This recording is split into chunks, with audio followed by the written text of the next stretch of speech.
드라마보다 재밌고 흥미진진한 성경 이야기가 펼쳐집니다. 더 깊은 성경의 세계로 인도하는 CTS 두란노 성경교실 인바이블의 최윤영입니다. 2월의 첫날입니다. 이성민 목사님, 호기 목사님 자리해 주셨는데 어서 오세요. 네, 잘 지내셨습니까? 네, 잘 지내고 있습니다. 네. 근데 목사님은 설교화 교수셨잖아요. 네네. 근데 이제 목사로서 강단에서 설교를 하기 위해 섰을 때 모두들 기대가 얼마나 컸겠어요. 좀 부담되진 않으셨어요? 부담되는 것보다도 스스로가 부담되는 게 이게 내가 가르친 것대로 해야 되는데 그쵸. 또 가르친 대로 하면 설교가 잘 되는 것인가 테스트하는 거니까요. 아직도 테스트하고 있습니다. 그 첫 기억이라는 게 되게 잊혀지지 않고 영원히 남잖아요. 첫사랑. 첫사랑 있으신가 보다. 그럼 첫사랑. 나 첫사랑하고 결혼했잖아. 다 마찬가지 아니에요? 네. 이성민 집사님은 첫 기억하면 어떤 기억이 딱 떠오르세요? 저는 예수님 만난 첫 경험. 늘 지금 이렇게 묵은지가 되고 나니까 그 겉절이 때 그런 이렇게 파릇파릇한 어설프지만 그 하나님의 사랑을 맛본 그 느낌을 너무 목말라 해요. 호기 목사님은 첫 경험하면 떠오르는 게 있으세요? 전 한국에 처음 왔을 때가 떠올랐습니다. 네. 어땠어요? 날씨도 춥고 언어도 다르고 되게 많이 긴장하고 또 이게 두렵고 그다음에 걱정을 많이 하더라고요. 네. 어떻게 내가 여기 살지? 살지 또 여기는 누구를 만날 건지 그런 것들 많이 또 그때 그 당시에 너무 긴장이 되고 또 진짜 앞날이 되게 까매요. 두렵기도 하고 네. 또 약간 설레임도 있고 그쵸. 그랬었던. 교수님은 첫 기억, 첫 경험하면 뭐가 떠오르세요? 저도 비슷해요. 낯선 곳에 그 예루살렘에서 처음으로 유대 광야를 내려다 봤을 때 거기가 이제 분수령 같은 곳이어서 서쪽으로는 이제 푸릇푸릇한데 동쪽으로는 바로 유대 광야 보이거든요. 제가 26살 그 해 여름 강력한 유대 광야. 제가 그곳에 나중에 제 뼈가루를 날리기로 작심했는데 아이들이 좀 불편할 것 같아서 모르겠습니다. 이렇게 첫 기억은 너무너무 강렬한 것 같아요. 시간이 지나도 바래지지 않은 그 첫 마음, 첫 기억, 첫 감동 그대로 인바이블과 함께하는 성경 공부 계속됩니다. 그럼 다 함께 성경 속으로 들어가 볼까요? 인바이블!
네, 오늘은 예수님께서 공생의 기간 동안 보여주신 표적에 대해서 함께 이야기를 나눠보려고 합니다.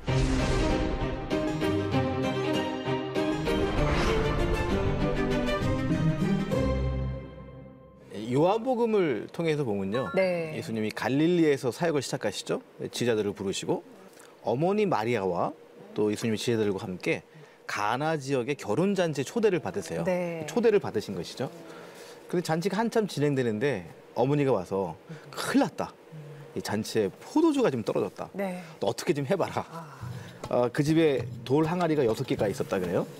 이제 물을 붓고 그 물로 사람들이 들어오고 나가면서 손을 씻는 정결 의식을 하는 돌 항아리인데 예수님께서 하인들에게 저 돌 항아리에 물을 부어라 말씀하시는 거예요. 그러니까 이제 돌 항아리 하인들이 물을 붓는데 그 하나님의 능력 또 예수님의 능력 가운데 그 부어진 물이 포도주로 변했다 하는 거죠. 그것이 이제 요한복음에 보면 첫 번째 기적이 돼 있죠. 이 잔치를 주관하는 연회장이 있는데 그 포도주 맛을 보고 깜짝 놀란 거죠. 그래서 신랑을 부르다가 참 당신 대단하고 이상하다. 아니 왜 첫 포도주를 그 좋은 것을 마시게 하고 사람들이 취하면 낮은 포도주를 줘야 되는데 당신은 이 제일 좋은 포도주를 마지막까지 남겼다가 마지막에 베푸니까 당신은 특별한 사람 같다. 이렇게 저게 칭찬까지. 지금 연회장의 그 그림이에요? 네, 그렇죠. 네.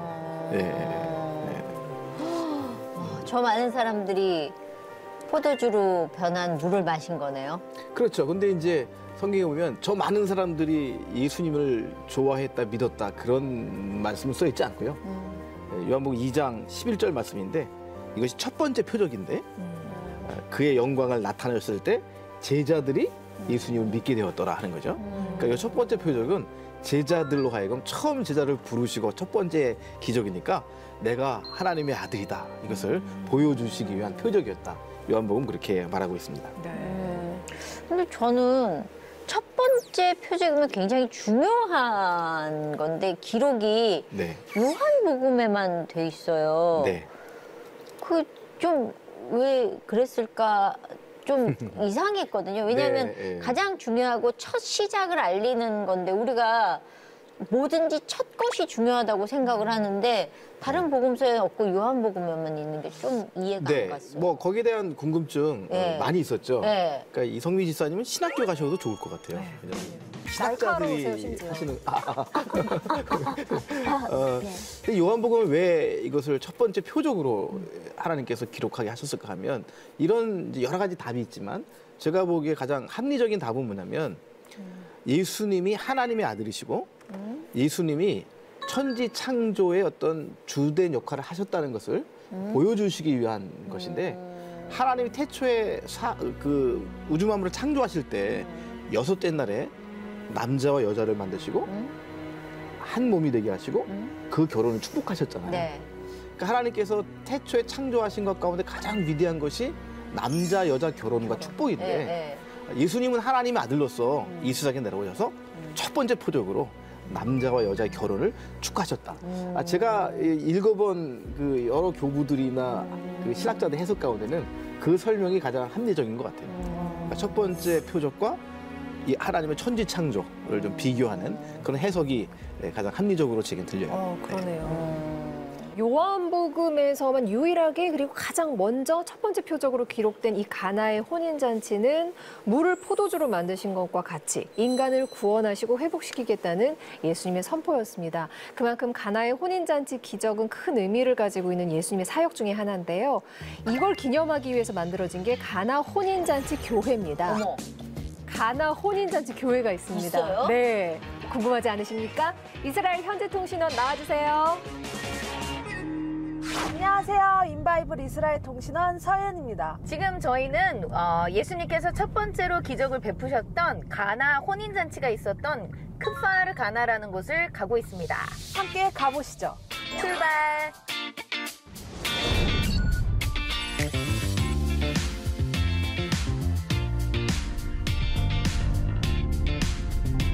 지금 저희가 크파르 가나에 들어왔는데 가나 혼인잔치 기념교회가 그러면 몇 군데가 있는 거예요? 여러 개가 있어요. 어머. 그래서 오늘은 저희가 가기 원하는 데는 천주교에서 만들어 놓은 교회를 한번 방문하려고 합니다. 왜 여러 개가 있죠? 한 번 있었던 기적인데? 그 마을에 가톨릭 교회가 있고 그리스 정교회 기념교회가 있고 많은 관광객들이 왔네요. 여기 물 항아리에 카나라고 쓰여 있어요. 그렇죠? 아, 저렇게 파는군요, 또 저거를. 항아리도 조그맣게 만들어서. 정말. 기자님, 여기 글씨들이 새겨져 있네요. 우리가 지금 걸어가는 것이 철치 스트릿이고요. 교회 거리라고 돼 있고 여기 벽면에 나와 있는 거는 예수님의 그 가나에서 일어난 혼인잔치에 대한 그 말씀이 그대로 벽에 이렇게 새겨져 있는 겁니다. 여긴가요? 네, 여기입니다. 와.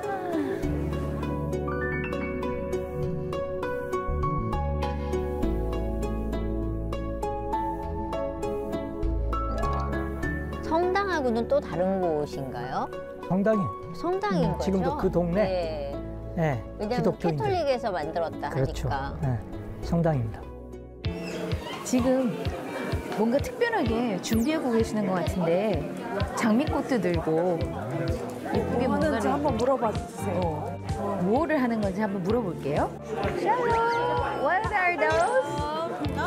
Marriage certificate. Marriage? You guys married here? Yes. Wow. Remarried. Remarried. Yeah. Wow. Where are you from?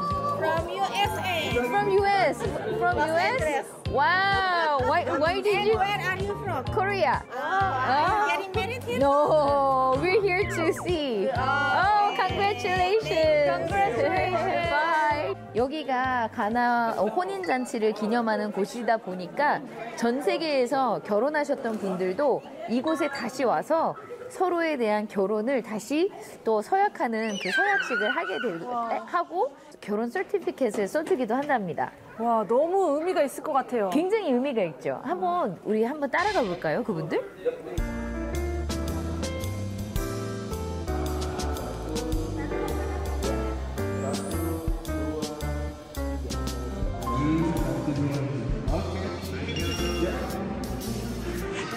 Congratulations. Thank you. Are we gonna be on the news? Yes. Thank you. 이렇게 결혼 서약식만 다시 해주는 걸로 유명한 곳은 아니고요. 이곳 밑에 보면은 예수님 당시 그 시대에 사용됐던 물동이들이 물동이들이 있고 그곳에 이제 고고학 터들이 있는데요. 그곳에 한번 가보겠습니다. 이 밑으로 가면 예수님 시대의 그 항아리, 물 항아리를 볼 수 있는 건가요? 그렇죠. 지금 이렇게 바로 아까 본관, 바로 본당 바로 옆에 와. 지금 이 밑에가 보면은 예수님 당시의 시대에 사람들이 주거했던 그 주거 터이고요. 이 터가 회당이었던 터, 회당으로 추정됐던 그 터 위에 기념교회로 세운 겁니다. 실제로 가나의 혼인잔치가 어느 집에서 일어났는지는 아무도 모르고요. 다 자기네 집이라 그러겠구나. 그러니까 몇 개가 있겠지. 여기에서 보여지는 것 중에 하나가 이게 그 항아리? 네. 이런 정결 의식에 사용되는 항아리라고 추정을 하는데요. 엄청 큰데요? 엄청 크죠? 여기에 이게 한 100리터 정도가 들어간다고 얘기를 해요. 이런 물동이 6개를 채우라고 했는데 그 당시에 이런 물동이에 6개를 채우면 한 550리터 정도가 되는 물을 채웠을 거라고 고고학자들이 얘기를 하고 있더라고요. 진짜 모양으로 만든 게 아니라 돌이네. 물이 변하여 포도주 됐네. 네, 오늘은 가나 혼인잔치 기념교회를 둘러봤습니다. 그러면 다음 성지 여행도 기대해 주세요. 샬롬. 잘 봤습니다. 진짜 예수님이 곳곳에서 행하신 기적이 참 많은데 그중에서 이제 첫 번째 기적을 행하신 곳이라고 해서 또 저렇게 교회까지 세워졌습니다. 근데 교수님, 요한복음서에는 다른 복음서에 기록되지 않은 표적들이 좀 유난히 더 많은 것 같아요. 요한복음서에는 어떤 표적들이 나와 있죠? 그러니까 이제 예를 들어서 네. 예수께서 비유로 말씀을 많이 하셨는데 요한복음서에는 비유가 나타나지 않고 이 가나 혼인잔치를 시작으로 해서 차례대로 7가지의 표적이라고 되어 있어요. 첫 번째가 2장에 물이 포도주로 변하는 것. 두 번째가 4장에 왕의 신하의 아들을 고쳐주신 것. 그러니까 가나에서 부탁을 받았어요. 네. 근데 그 아들이 있는 곳은 가버나움이에요. 세 번째가 예루살렘, 베데스다 38년 된 병자를 고쳐주신 것.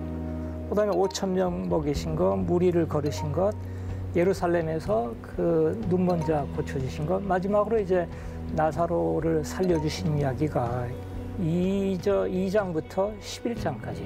그다음에 이제 물이 포도주가 되는 거 그거 어떻게 뭐 해설할 수가 없어요. 믿어야죠. 그렇죠. 근데 여기에 대해서 상당히 이쪽 분야 사람들이 인용하는 흥미로운 영국의 시인 바이런 경이 초등학교 시절에 성경 시간에 이 주제를 가지고 에세이를 작성하라는 숙제를 받았어요. 열심히 이제 끄적거립니다. 고민해요. 끝까지 쓰지를 못했고 마지막 시간 다 돼서 한 줄을 썼는데 그것이 이제 A+ 최고 점수를 받았어요. 뭐라고 썼는데요? Water saw its creator and blushed. 물이 자기를 만든 창조주를 보는 순간 얼굴이 붉어졌어요. 야, 근데 초등학교 때 어떻게 이런 생각을 할 수 있을까요? 바이럴이거든요. 또 한 가지는 참 제가 고고학자로서 한 30년 전부터 지금 저곳이 그 가나인가. 오히려 크파르는 히브리어로 이제 마을이란 뜻이에요. 그러니까 가나 마을. 실제로 그거는 지금도 사람이 살고 있고요. 옛날에도 있었고. 근데 지금 성경에 나오는 그 가나는 키르벳 가나, 유적지. 키르벳은 이제 아랍어로 유적이라는 뜻인데요. 그 근처입니다. 한 4, 5km 정도. 유적이 이렇게 있어요. 마지막으로 이 첫 번째 기적이 왜 이것인가? 요한복음서에 주된 그러한 독자들은 누구인가? 기독교인들, 영적인 메시아를 갈망한 사람들, 좀 형이상학적인 그런 내용. 그럼 왜 가나의 혼인잔치 이 기적이 적어도 많은 사람들이 주장하는 기독교의 핵심인가? 물이 포도주가 변하는 것은 이 자체가 포도주가 되는, 이 자체가 포도주가 된다는 것은 사실은 그리스도의 피라는 것이죠. 그 생명의 양식 개념도 결국은 그것이 이제 라틴어로 코르푸스 크리스티, 그리스도의 몸. 이 기독교 성만찬의 핵심적인 것이 요한복음서에 증거하는 첫 번째 표적이고 마지막이 죽은 나사로를 살리신 부활로서 요한복음서가 끝맺고 있습니다.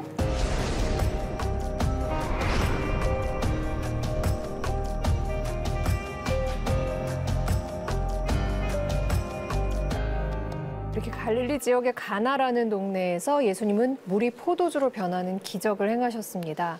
그리고 이제 6월절이 됐어요. 그래서 제자들을 데리고 남쪽 예루살렘으로 가셨는데요. 하나님께 제사를 드리기 위해서 다 예루살렘 성전에 모여서 유대인들은 제사를 드려야 됐으니까. 근데 성전에 들어가실 때 예수님이 진짜 화가 나셨어요. 화를 내셨어요. 그리고 그 이유가 뭐였어요, 목사님? 하나님의 아버지 집이 성전이고 성전은 기도하는 집인데 뭐 이런 표현도 있잖아요. 도둑놈들의 소굴을 만들었다. 근데 그 이유가 있는데요. 두 가지 때문에 그래요. 성전에서 두 가지 일이 벌어지는데 멀리 있는 사람들은 그 양이나 소를 갖고 오지 못하잖아요. 네. 그러니까 돈을 갖고 와서 재물을 사는 겁니다. 또 성전세를 내야 되는데 반세겔. 그 작은 돈이면 큰 돈으로 바꿔야 되잖아요. 그러니까 재물을 파는 거하고 돈을 바꾸는 환전. 그 많은 사람들이 이득을 보는 거예요. 근데 그것이 단순히 장사하는 사람들의 이득이 아니라 결국은 제사장들이 그 배경에 있는 거죠. 그러니까 제사장들이 하나님께 신실하게 제사를 드려야 되는데 사람들을 시켜서 장사하면서 불의한 이득을 취하잖아요. 네. 예수님이 보시기에 아니 해도 너무하다 이거 너희들. 이건 아닌 것 같다. 그래서 예수님께서 심각한데요. 채찍을 드셨어요. 그리고 소와 양, 이 제물들을 성전에 다 성전 마당이겠죠. 다 쫓아내고 또 성전 안에 들어가서는 환전사들의 돈 바꾸는 테이블 다 엎어버리시고 다 쫓아내시고 두 가지 말씀하셨어요. 첫째는 내 아버지의 집을 장사하는 집으로 만들지 말라. 두 번째는 더 깊은 말씀인데요. 이 성전을 차라리 허물어라. 혁명이죠. 이 성전을 허물어라. 내가 사흘 동안에 다시 일으킬 것이다. 이런 말씀을 주셨어요. 그러니까 뭐 그냥 단순히 돈을 받고 양을 이렇게 그냥 시장에서 파는 것처럼 파는 게 아니라 폭리를 취했겠죠? 경쟁 상대가 없으니까, 독과점이니까. 그렇죠. 그러니까 이르면 22만 원짜리를 뭐 20만 원에 팔고 네. 18만 원에 이득이 났으면 네. 그중에 상당한 액수가 대제사장한테 가고. 그렇죠. 그러니까 하나님 예수님이 다 아시니까 이건 아버지 집을 통해서 장사하는 집이 된 거죠. 네. 네. 그러니까 주님의 이제 이러한 활동이 아마 본인도 그 갈릴리 사람으로서 어쩔 수 없이 율법에 의해서 1년에 3번 성전에 안 갈 수가 없는데 1년에 3번 내게 보이라고 그렇게 하셨으니까 갈 때마다 지금 말씀하신 대로 너무 속고 갈취당하는 것 같고 근데 그 장소가 그도 그럴듯이 헤롯 대왕이 만든 엄청난 성전들 남쪽 끝에 길이가 무려 240m나 되는 로얄 스토어라고 그래요. 왕실 스토어. 스토어는 이제 기둥이 쭉 서 있는 복도 같은 것을 말합니다. 네.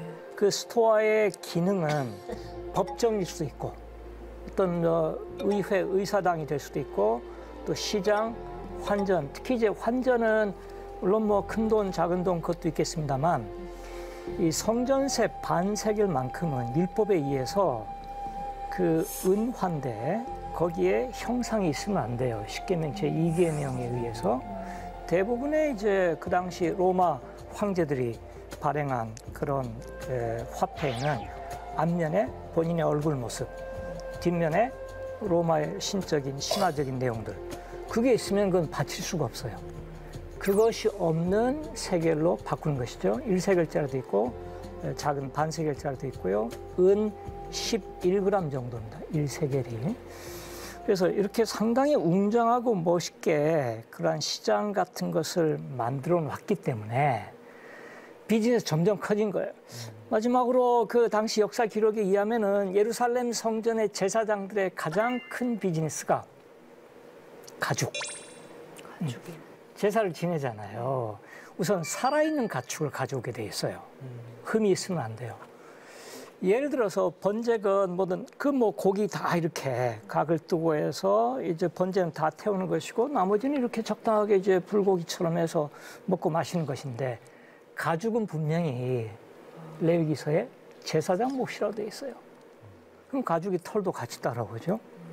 그 가죽 비즈니스. 그러니까 예루살렘 성전에 가기만 하면은 6월절 같은데 뭐 수만 명이 모인다고 그랬으니까 이론적으로 가죽이 수만 장이 생기는 비즈니스입니다.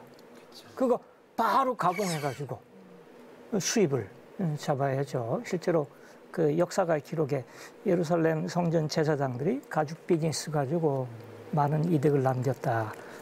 그렇게 이야기를 합니다. 그래서 우리가 다시 한번 좀 깊이 주목해 볼 일이 있는데요. 네. 첫 시작한 사역이잖아요. 네. 예수님께서 성전에 가셔서 이 성전을 허물어라.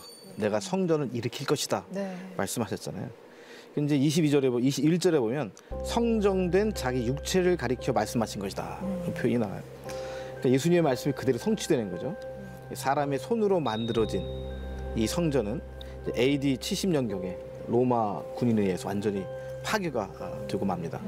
예수님 자신은 이 말씀 그대로 자기의 몸으로 십자가에서 온 인류를 위한 속죄 제물로 드려지게 되는 거죠. 그리고 이 십자가의 희생 제사를 통해서 성전에서 수많은 제사가 드려졌지만 그것으로 인간이 구원받는 것이 아니라 그 성전을 허물어 버려라. 내가 십자가에서 온 인류를 위한 화목 제물, 희생 제물이 되겠다. 그래서 그 예수님의 십자가 희생을 통해서 우리 모든 인류에게 구원의 길, 죄 사함 받고 천국 가는 길이 열렸다. 이제 요한복음 2장에서 예수님께서 친히 성전의 비유로 말씀을 하신 것을 꼭 기억해야 될 것 같습니다. 네. 이 말씀을 하셨을 때 되게 많은 사람들이 분노하고 당황했을 것 같아요. 왜냐하면 성전 지은 게 꽤 오랜 시간이 걸려서 지었는데 그렇죠. 3일 안에 성전을 짓는다고? 저 뭐 마술사야? 저 뭐 자기가 어떻게 짓겠다는 거야? 라는 질문을 일단 던지는 거잖아요. 그리고 말도 안 되는 소리를 하고 앉아있네라는. 누구야? 네, 이랬을 그리고 것 같아요. 이게 예수님의 말씀의 뜻과 사람들이 생각하는 관점이 다르기 때문에 뭐라는 거야 지금? 말이 되는 소리를 해야지가 많았었을 것 같아요. 성경에도 그런 이제 표현이 나오죠. 예. 그러니까 요한복음이 부드러운 것 같지만 굉장히 혁명적입니다. 네. 그러니까 지금까지 있었던 인간과 제도와 또 유대교의 관례들 다 하나님께서 예수님을 통해서 정리하시고 예수님이 온 인류를 구원하시는 그런 하나님의 아들로서 이제 세워주시는 것인데 너무 감사하고 안타까운 것은 그것이 예수님의 죽음이라는 거.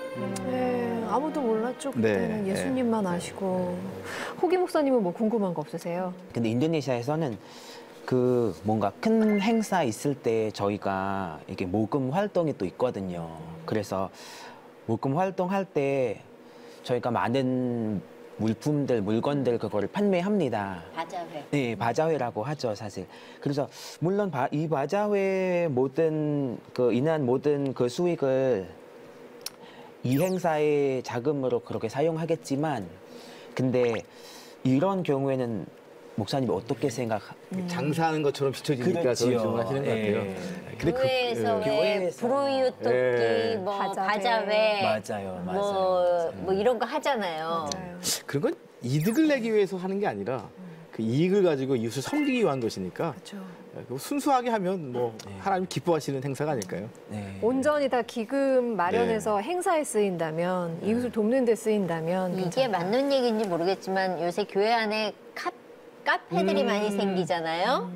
그거에 대해서 교회에서 이제 외부인들의 편리함을 돕기 위해서 세우는 거지만 그 옆에 있는 카페가 죽어 나가는 걸 보면 사실은 교회에서 더 비싸게 받아서 정말 필요한 사람들이 여기 와서 쓰고 오히려 여기가 더 싸, 여기로 가야 돼 하는 마음을 줘서 이 카페를 살려주는 게 맞다라고 하시는 분들도 계시더라고요. 근데 저는 그 얘기를 들으면서 그게 맞을 것 같다는 생각이 사실은 들었어요. 그러니까 세상에서 욕을 먹는 거잖아요. 우리도 지금 카페를 운영을 하고 있는데 교회에서 싸고 맛있는 커피를 만들어서 우리 손님까지 뺏어가.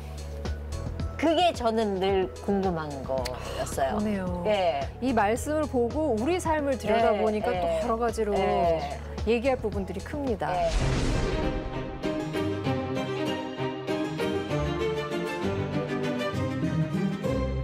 예수님을 그들이 기다리는 메시아로 믿는 사람들도 있었습니다만 이제 예수님의 기적을 보고서야 믿는 사람들이 있었고 기적을 보고도 안 믿는 사람들도 있었고 내가 믿었다라고 생각은 하지만 그게 사실 진짜인지 아닌지는 다 다른 것 같아요, 목사님. 네, 예수님 많은 기적을 행하셨고요. 네. 오늘날도 교회 안에서 뭐 저희도 뭐 목회하다 보면 또 일상생활에서 기도하면서 기적을 많이 경험하게 되죠. 이 기적은 뭐 기독교뿐만 아니라 일반 종교에서도 다 일어날 수 있는 그런 일입니다. 기적을 뭘까? 이제 규정해 보면 현재 우리의 상식으로 과학적 상식으로 불가능한 일이 이루어진 것. 네. 그 사람들이 기적이라고 그렇게 말을 합니다. 그런데 많은 경우에 이런 기적을 보고 하나님을 믿게 되는 경우가 사실은 많이 있어요. 근데 엄밀히 말하면 이 기적이 우리에게 믿음을 주지는 않아요. 왜냐하면 저도 많이 경험했는데 기적을 경험하고 교회 나갔던 사람들이 끝까지 교회 나오는 사람들이 의외로 적어요. 네. 중간에 교회를 떠나는 경우가 참 많이 있고요. 왜 그럴까요? 이제 기적이 우리에게 믿음을 주는 건 아니기 때문에 그래요. 금방 식잖아요. 그죠. 보여졌던 그렇죠. 거기 때문에 연이은 잊어먹기도 기적이 하고. 없으면 그렇죠. 네. 그래서 진실한 믿음은 뭐냐면 진실한 믿음, 하나님을 믿고 예수님을 믿는 것은 기적을 경험하는 것과는 또 다른 차원의 일이다 하는 거죠. 정말 믿음은 뭐냐면요. 기적을 믿는 게 아닙니다. 기적이 일어나서 그 기적을 믿는 게 아니라 그 기적 배후에 있는 하나님을 믿고 예수님을 믿는 건데 희한한 거는 그 기적을 경험했다고 저절로 하나님을 믿거나 예수를 믿는 건 아니라는 거예요. 성경 이런 말씀이 있죠. 영생은 곧 유일하신 참 하나님과 그가 보내신 자 예수 그리스도를 아는 것이다. 하나님 말고 예수님을 알고 믿어야 되는데 기적이 일어났다고 자동적으로 믿는 건 아니라는 거예요. 너무 어려워요. 너무 어려워요. 네, 사실은 되게 왜냐하면 주셔야지 우리가 받을 수 있는 거잖아요. 네. 그러니까 믿어지는 것도 은혜다 이런 얘기가 저는 절실한 게 믿음을 이런 표현이 그렇지만 믿음을 얻기 위해서 내가 어떻게 해야 되지? 내가 믿음으로 잘 살아내고 싶은데 뭐 어떤 방법이 있다면 누군가 가르쳐주면 그 방법대로 따라가면 되는 거 아니야 라는 궁금증과 늘 부대낌이 있어요. 네, 그렇죠. 네. 그렇죠. 그러니까 이제 누가복음 17장에 보면 예수님이 나병 환자 10명을 살려주시잖아요. 근데 다 뿔뿔이 흩어지고 한 명만. 네, 한 사람만 왔어. 그것도 사마리아 사람입니다. 와서 예수님께 꿇어 경배했다 그래요. 네. 꿇어 경배했다는 건 엎드렸다는 건 예배한다는 뜻이거든요. 예수님께 예배드렸다 이렇게 얘기 나오잖아요. 그러니까 저 그림 보시면 다 가요. 룰루랄라 좋아서. 근데 한 사람만 예수님 앞에 가는 것을 볼 수가 있습니다. 예수님은 이 사마리아 사람들에게 뭐라고 말하냐면 야, 10사람이 다 치료받았는데 왜 너 혼자 왔냐? 다 9명은 어디 갔냐? 하면서 그 기적이 너를 구원한 것이 아니다. 믿음이 너를 구원했다. 그렇게 말씀하세요. 믿음이. 그러니까 기적은 받았지만 9명은 믿음이 없고요. 이 사람은 믿음이 있어요. 믿음이 뭐라 그랬죠? 하나님을 아는 것, 예수님을 아는 거잖아요. 기적을 경험했지만 그 기적을 베푸신 하나님과 예수님을 믿지는 못하는 거예요. 그러니까 구원은 나병이 나은 게 구원이 아니라 하나님의 아들이 되고 천국에 들어가는 그 구원을 말씀하시는 그렇죠. 거죠. 그렇죠. 예, 예. 그래서 이제 집사님 그 질문한 거에 대해 대답을 드리면 네. 우리가 한 번도 만나보지 못한 예수님 믿잖아요. 네. 저 여러분 더 그렇잖아요. 예수 본 적도 없잖아요. 그러니까 우리가 그 예수님을 어떻게 믿겠어요? 아니 2000년 전에 계셨던 예수님을 아니 성경에 기록돼 있지만 이거 어떻게 믿어지겠어요? 안 믿으셨잖아요. 저기도 안 믿었거든요. 안 믿었죠. 네. 근데 어느 날 믿어진 게 신기하죠. 이거 뭐지? 너무 신기했어요. 갑자기 너무 믿을 수 없게 그냥 믿어져. 그런 거죠. 결국은요. 믿음은 우리에게서 온 것이 아니고 하나님의 선물인데요. 하나님께서 성령을 우리에게 보내주셨기 때문에 그 성령이 우리로 하여금 하나님과 예수님을 믿게 하는 거죠. 예. 그래서 믿음의 주체는 우리가 아니라 우리가 발버둥 친다고 믿어지는 게 아니라 심지어는 죽었다 살아나는 기적을 체험했어도 못 믿는 사람이 많아요. 결국에는. 네. 믿음은 이렇게 질문해야 될 것 같아요.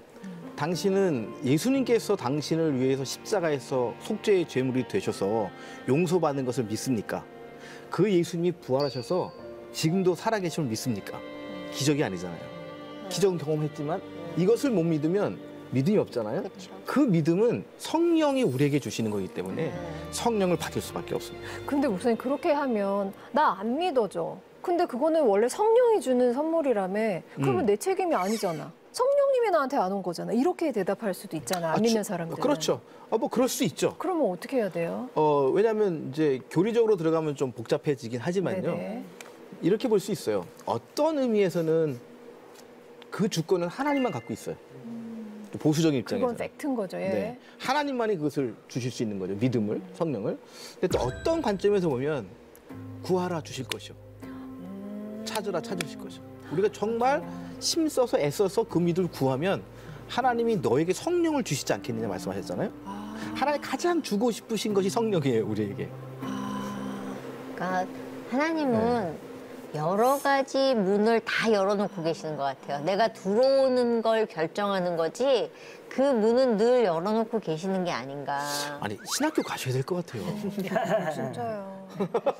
아니 왜냐면 얘기를 들으면서 그런 생각이 들잖아요. 우리가 핑계거리를 만들어서 사실은 자꾸 밀어내는 거지 그분은 늘 문을 열고 그렇죠. 문 밖에서 기다리고 계신다는 거죠. 사실 기적 말할 때마다는 사람들은 되게 체험하고 싶고 되게 막 또 엄청 좋아하잖아요. 근데 다는 아니지만 인도네시아에서 제가 몇 명을 지금 봤어요.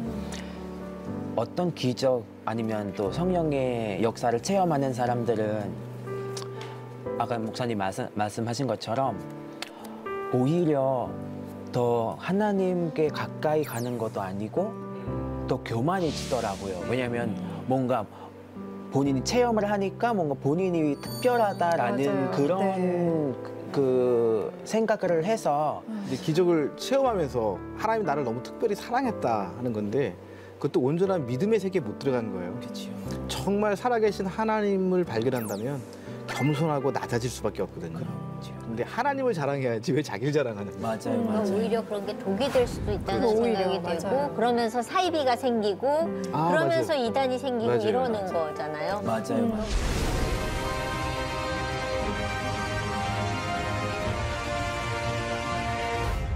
이런 표적들마다 예수님이 이렇게 쭉 보니까요. 다 계획이 있으시더라고요. 네. 요 계획이 있을 것 같은데 어떤 의미일까요?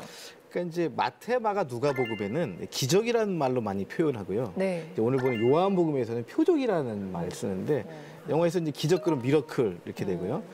또 이제 표적은 쉽게 사인 이렇게 표현이 돼요. 무슨 차이가 있을까요? 기적과 표적이. 기적으로 구원받지 못합니다. 기적을 믿는다고 천국 가는 것도 아니고요. 기적을 믿는 것이 기독교 신앙의 핵심도 아니에요. 네. 기독교 신앙의 핵심은 만왕의 왕으로 살아계신 예수님을 영접하고 그 예수님과 함께 살면서 하나님을 경배하고 찬양하는 것 이거거든요. 기적이 아니라 네. 예수 그리스도가 내 안에 계신 것 이것이 기적이라면 가장 큰 기적이겠죠. 근데 이제 기적이 있고 표적이 있잖아요. 근데 요한복음은 왜 기적이라고 하고 표적이라고 했을까 하는 거예요. 어떤 사람에게는 똑같은 사건이 기적이에요. 근데 어떤 사람은 똑같은 사건이 표적이 되는 거죠. 사인이 되는 거죠. 그럼 아까 물이 포도주가 변했다. 네. 아까 그림에도 봤지만 네. 수많은 군중들에게는 기적일 뿐이에요. 그렇죠. 맞아요. 그죠? 예수님의 제자는 그것을 보고 예수님을 믿었다 그랬잖아요. 그러니까 제자들에게는 이것이 표적이 될 수 있다. 그래서 2장 11절 보면 그 영광을 나타내심의 첫 표적을 제자들이 믿었다. 이렇게 말씀했고요. 또 4장 54절 두 번째 표적에서는 아까 말씀하신 것, 그 왕의 신하를 고치셨잖아요. 네. 이것이 두 번째 표적이다. 이렇게 정리해보면 될 것 같아요. 똑같은 사건이 일어났어요. 네. 어떤 사람은 기적이 되고 야 신기한 일이 일어났어. 어떤 사람은 이분이 하나님의 아들이셔. 차이는 어디 있냐면 성령의 역사라고 봐요. 성령께서 역사하시면 이 기적이 표적이 되는 거죠. 예수를 믿게 되는 거죠. 도마 같은 경우는 예수님의 구멍난 자국을 보고 느꼈기 때문에 그건 표적인 거네요. 저기 지금. 그렇죠. 그러게 나왔죠. 그러니까 예수님이 부활하신 후에 처음 나타나셨을 때 네. 도마는 없었잖아요. 네. 그러니까 안 믿어요. 그쵸. 근데 두 번째 주님이 나타나셔서 네. 만져봐라 했을 때 만지기도 전에 도마에게 성령이 임하신 거죠. 아. 그 도마가 고백을 해요. 위대한 고백을 하는데요. 나의 주님, 나의 하나님. 예수님을 향해서 나의 주님뿐만 아니라 당신은 나의 하나님이십니다라는. 그제서야. 네. 아.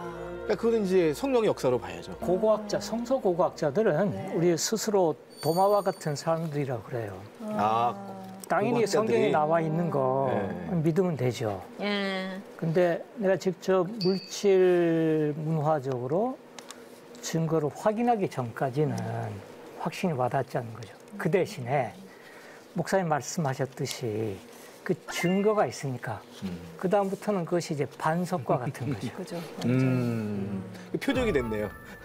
그러네. 그렇게 볼 수가 있죠. 네네네. 표적이 됐네 그것이. 사실 우리에게 이게 표적이라는 거는 사실 우리 신앙생활에게는 많이 도움이 됐죠. 왜냐하면 표적을 통해서 저희가 이게 하나님을 조금 더 믿게 되고 그 다음에 여러 가지로 더 가까이 갈 수 있잖아요. 네. 근데 우리에게만 아니라 선교에도 도움이 된다고 그렇게 생각하더라고요. 병드는 자를 저희가 안수 기도를 하고 그 다음에 또 나요. 이 표적들을 보고 수많은 사람들을 저분들의 믿는 하나님이 진짜 하나님이구나 그런 거를 또 이게 일단 그분들이 그런 고백을 해요. 그래서 이 표적 보는 사람들은 다는 아니지만 이게 진짜 성실하게 예수님을 믿고 그냥 예수님을 따라하는 사람들이 엄청 많이 있더라고요. 그래서 그거를 보고 이 표적이 우리에게만 아니고 선교할 때는 진짜 하나님 뜻대로 이게 보여주시면은 진짜 그분의 뜻이 또 있는구나 그렇게 생각하고 있어요. 예.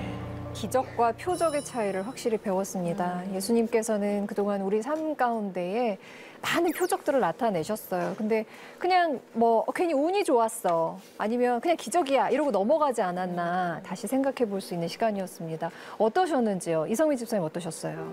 우리가 하나님이 하시는 일을 모방할 수는 있겠구나.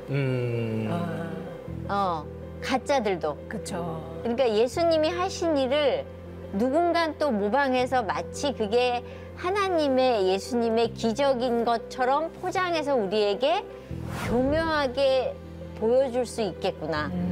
되게 두려웠어요. 근데 저는 이게 반대로 제가 이런 얘기할 때 그때 저는 하나님 저를 부르실 때 진짜 저는 믿어지지 않았었거든요.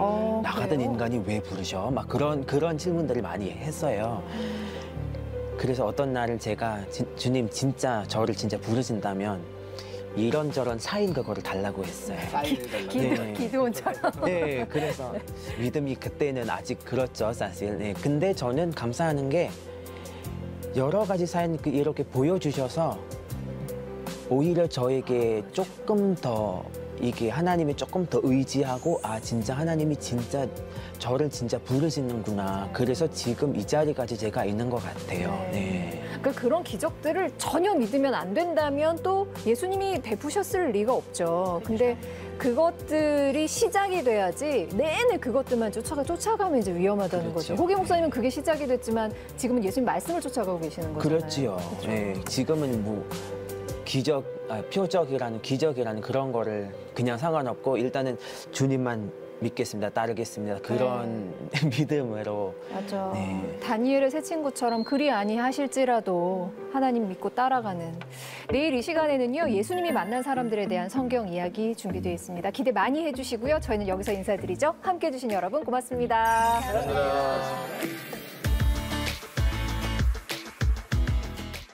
안녕하세요. CTS 두란노 성경교실의 인바이블 이성미입니다.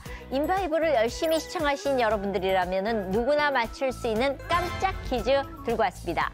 예수님은 공생의 기간 중에 수많은 표적들을 많이 보여주셨는데 그중에 첫 번째 표적은 무엇이었을까? 너무 쉬워요. 정답을 아시는 분은 CTS 유튜브 채널에 댓글로 남겨주시면 추첨을 통해서 소정의 기프트콘을 드리도록 하겠습니다. 댓글 정답 남겨주세요.